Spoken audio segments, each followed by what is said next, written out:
Lancement d'un projet agropastoral à l'université Alassane Ouattara de Bouaké par le ministre Niamey Kona.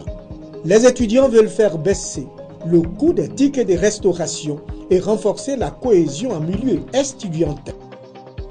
Électrification des quartiers de Bouaké, les branchements anarchiques connaissent un regain d'intensité. Conséquence, perte en vie humaine et d'importants dégâts matériels.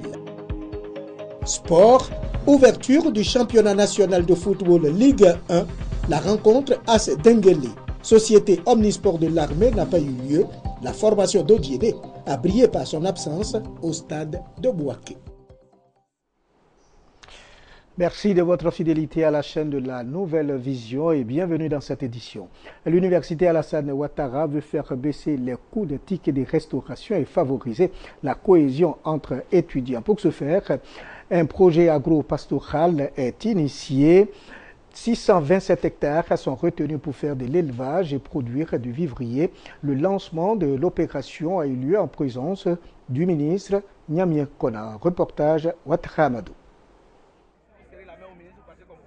En mission à Bouaké, le ministre de l'Enseignement supérieur et de la Recherche scientifique est venu motiver les étudiants à s'intéresser aux activités agro-pastorales. À cet effet, Niamey Kona a procédé au lancement officiel du projet de ferme universitaire au campus 2 de Bouaké dans une ambiance bon enfant. 627 hectares répartis sur 2 sites serviront à faire de l'élevage et à produire du vivrier dans le but d'impacter positivement les prix des tickets de restauration. Ce qu'ils consomment doit sortir de la ferme et eux-mêmes doivent être les acteurs principaux de cette ferme.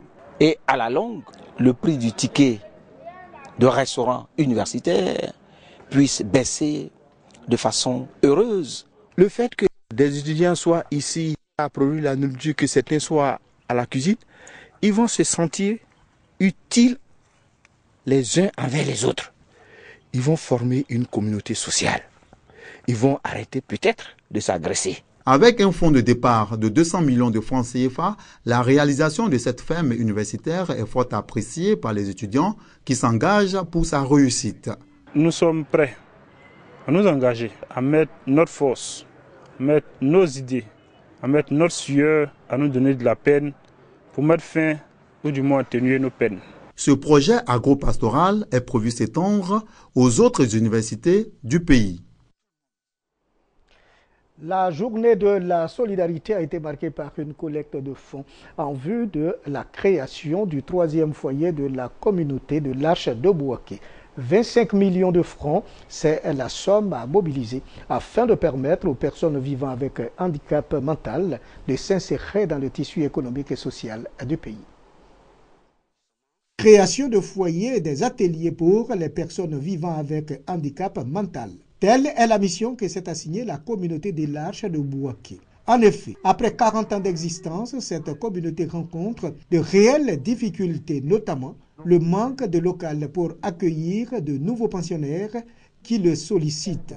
Face à ce constat, les responsables du centre d'aide aux personnes vivant avec handicap mental ont lancé une opération collecte de fonds pour l'acquisition d'un 3e foyer, dénommé Opération 3e foyer de l'Arche. Le lancement officiel a eu lieu à l'occasion de la journée de la solidarité.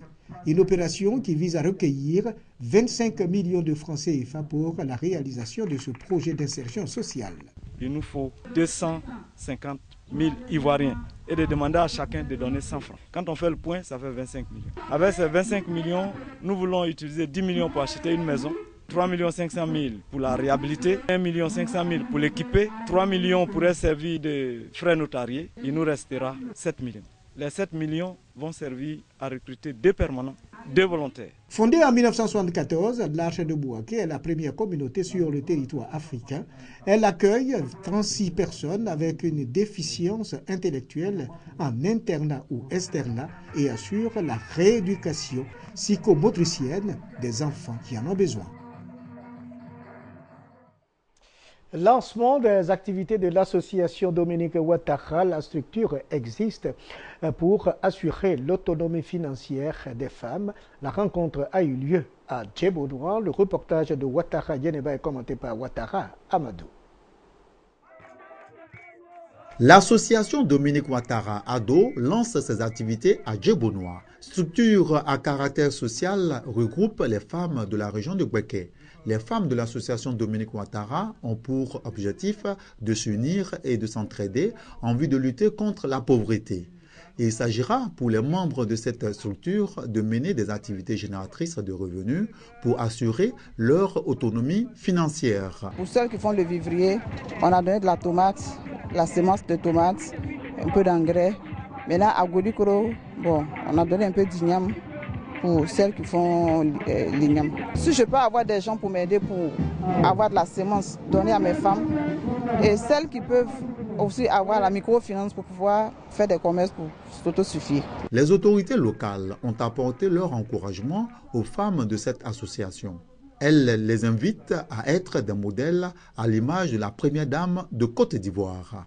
L'honorable Alou Konan, parrain de la cérémonie, a rassuré les membres de l'association ADO de son engagement à soutenir toutes leurs actions. Alou Konan les exhorte à l'union, à l'entente et à la solidarité pour le développement économique et social de ses membres. D'être unis derrière les 7 femmes pour que l'association aille loin. L'association Dominique Ouattara a été créée en 2009 à Abidjan. La section de Gbeke a vu le jour en 2013 et compte plus de 800 membres.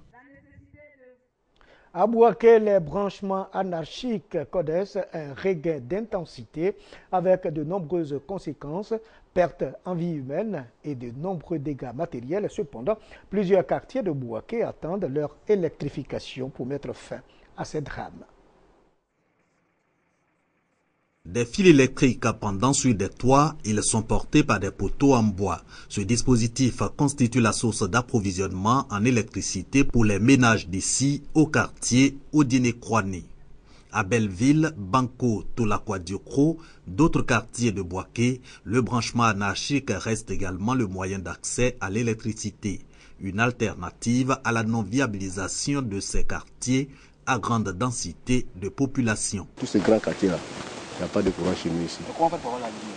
Bon, on tire le courant à peu près un peu pour aller chez nous. Mais vous voyez les lumières et les câbles qui tirent pour aller là. On vient tirer ici pour...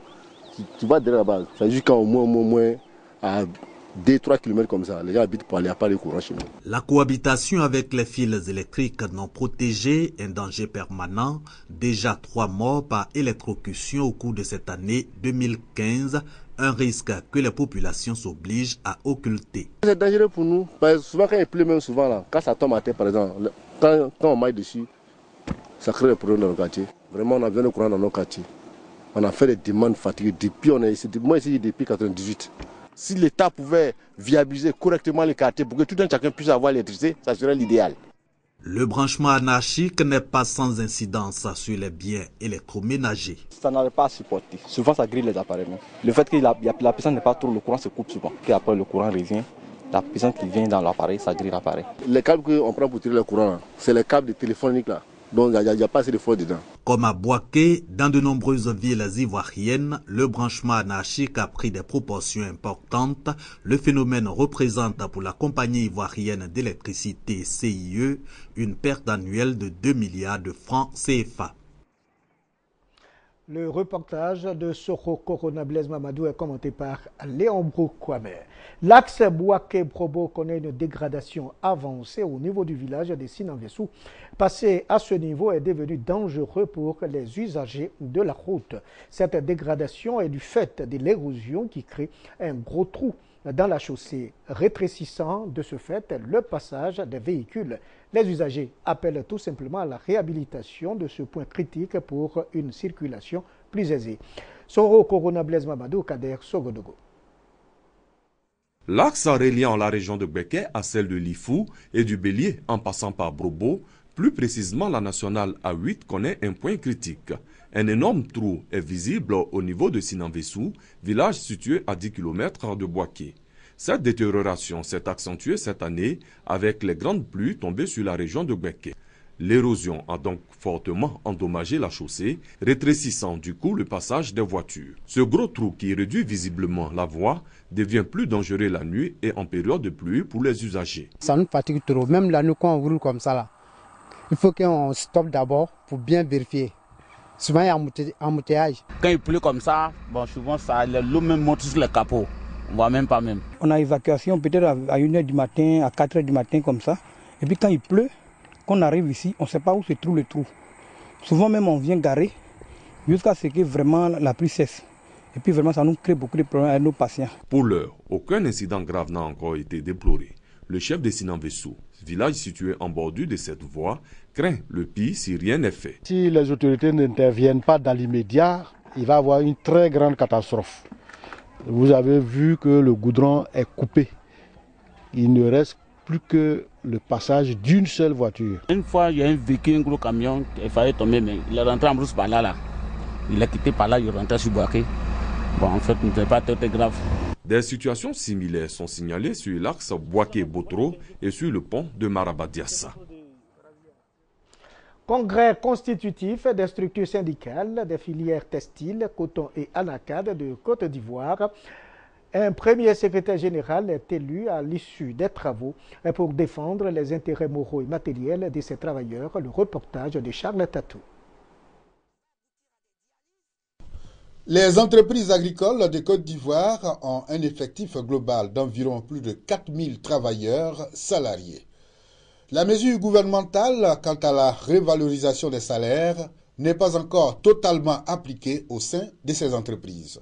Cette difficulté semble être à la base de la création de la Fédération des syndicats des filières textiles, coton et anacarde. Les représentants des 13 syndicats que comptent les entreprises agricoles de Côte d'Ivoire ont pris part aux travaux de ce congrès constitutif. Ils sont venus d'Abidjan, d'Agboville, de Korogo et des villes relevant de la direction de la CIDT de Boaké. Seul candidat au poste de secrétaire général de la FENASCACI, Mambo Jules a été élu à l'unanimité. Les travailleurs ont la méconnaissance des tests régissant les travailleurs. Nous sommes une jeune fédération, nous n'avons pas de moyens.